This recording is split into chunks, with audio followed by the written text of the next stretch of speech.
नमस्कार, चंदाच्या रेसिपीमध्ये आपलं स्वागत आहे। आज मी तुम्हाला भज्याची टेस्टी झणझणीत आमटी बनवून दाखवते।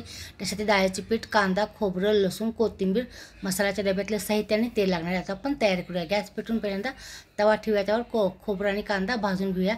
पहिल्यांदा खोबरं भाजून घेऊया। आता थोडंसं तेल ओतून चांगलं लालसर भाजून घेऊया। तर भाजून झाले, आता त्यात कांदा टाकूया। कांदा पण चांगला लालसर थोडंसं तेल टाकून भाजून घेऊया।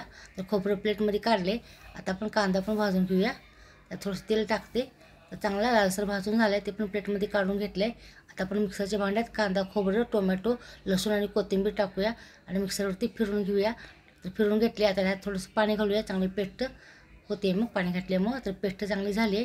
तर मस्त असा आपला मसाला तयार झाला आहे। आता आपण भजे तळून घेऊया। गॅस तळून त्यावर तवा ठेवला, तेव्हा तेल ठेवले गरम करायला, बारीक गॅस करून ठेवला। इकडं डाळीचं पीठ पातेल्यात वतले, तिखट, मीठ आणि जिरे टाकलेत, हळद टाकले, कोथिंबीर टाकले चिरलेली।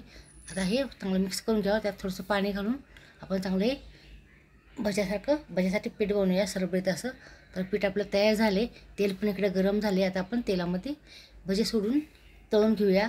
तर भज्याची आमटी करायला मग छोटे छोटे भजे हे सोडणार आहे तेलामध्ये। तर सगळे तेलामध्ये सोडून घेऊया आणि थोडा असं ठेवून नंतर पलटून घेऊया।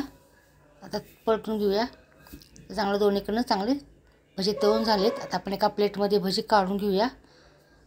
तर आपली मसाला पण तयार आहे आमटीसाठी आणि भजे पण तयार आहेत। आपण आमटीची तयारी करूया।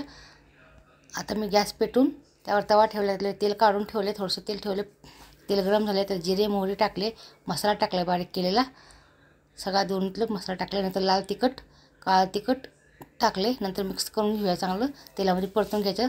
भांड्यात थोडंसं पाणी घालून ते त्यात ओतले, चांगला मसाला तेलामध्ये शिजू द्यायचा, हलवत राहायचं। तर चांगला ते सुटसर शिजला, त्यात आपण गरम पाणी ओतूया, नंतर चांगले हलवून घेऊया। तर मोठा गॅस करून ह्याला उकळी आणायची। तर चिरलेली कोथिंबीर टाकले, उकळी आली की मंदाच्या ह्याला थोडं असं शिजायला ठेवायचं। तर मंदाच्या ह्याला शिजायला ठेवले, नंतर थोड्या वेळानं आपण चिरलेली कोथिंबीर टाकूया। आपण तळलेले भजे ह्यामध्ये आता घालूया। मस्त अशी आमटी शिजले, तर तळलेले भजे घालूया आणि थोडं असंच ठेवायचं, नंतर हलवून घेऊया। चिरलेली कोथिंबीर टाकून आपला गॅस आपण बंद करूया। तर मस्त अशी आपली भज्याची आमटी तयार झाली।